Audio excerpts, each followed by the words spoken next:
Subscribe to Mufti Akmal Mujahid online and press the bell icon for more videos. السلام علیکم ورحمۃ اللہ وبرکاتہ۔ حذیفہ بشیر لاہور سے یہ بھائی سوال کرتے ہیں کہ قربانی کرنے والے شخص کا بالوں کا کٹوانا کیسا ہے؟ اگر کسی شخص کو مجبوری ہو تو وہ کٹنگ کروا سکتا ہے یا نہیں؟ جبکہ میں ایک آفس میں جاب کرتا ہوں، میرے لیے 10 دن تک کٹنگ نہ کروانا بہت مشکل ہے۔ کیا اگر میں ان 10 دنوں میں کٹنگ کروا لوں تو میری قربانی ہو جائے گی یا نہیں؟ پلیز اس حوالے سے رہنمائی فرمائیں۔ تو بھائی نے بہت ہی اچھا سوال پوچھا ہے، کیونکہ اس حوالے سے کافی سارے لوگ پریشان ہوتے ہیں۔ دیکھیے کہ اس مسئلے کو دھیان سے سنیے۔ ام المومنین حضرت ام سلمہ بیان کرتی ہیں کہ نبی کریم صلی اللہ علیہ وآلہ وسلم نے فرمایا، جس کے پاس کوئی جانور ہو اور وہ اسے قربانی کرنے کے لیے ذبح کرنا چاہتا ہو تو وہ ذی الحج کا چاند نظر آ جانے کے بعد اپنے بال اور ناخن نہ کٹوائے، یہاں تک کہ قربانی کر لے۔ اسی طرح سے دوسری حدیث بھی سن لیجئے کہ ایک صحابی رسول بیان کرتے ہیں کہ نبی کریم رؤوف الرحیم صلی اللہ علیہ وآلہ وسلم نے ارشاد فرمایا، مجھے اضحیٰ کے دن کے متعلق حکم دیا گیا کہ اسے بطور عید مناؤں، جیسے اللہ کریم نے اس امت کے لیے خاص فرمایا۔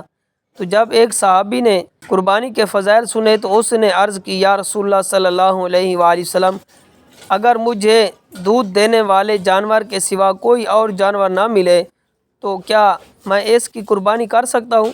تو حضور نبی کریم رؤوف الرحیم صلی اللہ علیہ وآلہ وسلم نے ارشاد فرمایا، بلکہ تم اپنے بال کاٹ لو، ناخن اور مونچھیں تراش لو، بغل اور زیر ناف صفائی کر لو، اللہ کے ہاں تمہاری یہ کامل قربانی ہے۔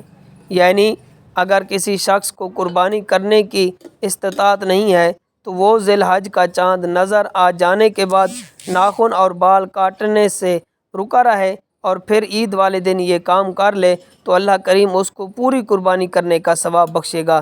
اب ان حدیث مبارکہ کے تحت محدثین فرماتے ہیں کہ بال اور ناخن نہ کاٹنا یہ ایک مستحب فعل ہے، یہ فرض اور واجب نہیں ہے۔ ہاں، اگر کوئی شخص قربانی کرنا چاہ رہا ہے اور وہ بال اور ناخن نہیں کاٹے گا تو اسے ثواب ملے گا۔ اگر قربانی کرنے والا شخص قربانی کے دنوں میں ہی اپنے بال اور ناخن کاٹ لیتا ہے تو اس پر کوئی گناہ نہیں ہے، نہ ہی اس کی کوئی قربانی میں فرق پڑے گا۔ بات کو سمجھیں کہ اگر آپ یہ سمجھ رہے ہیں کہ میں قربانی نہیں کروں گا کیونکہ قربانی کرنے والا شخص بال اور ناخن نہیں کاٹ سکتا، تو یہ غلط فہمی ہے۔ حالانکہ بال اور ناخن نہ کاٹنا یہ مستحب ہے، یعنی جس کے کرنے پر ثواب تو ہے مگر نہ کرنے پر کوئی حرج بالکل بھی نہیں ہے۔ جبکہ قربانی اگر آپ صاحب نصاب ہیں تو آپ پر قربانی کرنا واجب ہے۔ اب آپ مستحب کے چکر میں واجب چھوڑنے کا ارتکاب کریں گے تو یہ ایک بہت بڑا گناہ ہے۔ لہٰذا خلاصہ کلام یہ ہے کہ اگر کوئی قربانی کرنے والا شخص قربانی کے دنوں میں بال اور ناخن نہ کٹوائے تو یہ مستحب عمل ہے، اسے ثواب ملے گا۔ اگر کوئی شخص قربانی کرنے والا ذی الحج قربانی کے دنوں میں اپنے بال اور ناخن کٹوا لیتا ہے تو اس کی قربانی ہو جائے گی اور اس میں کوئی گناہ بھی نہیں ہے۔ امید کرتا ہوں کہ یہ بات آپ کو سمجھ آ گئی ہوگی۔ اللہ تعالیٰ عمل کرنے کی توفیق عطا فرمائے۔ Subscribe to Mufti Akmal Mujahid Online and press the bell icon for more videos.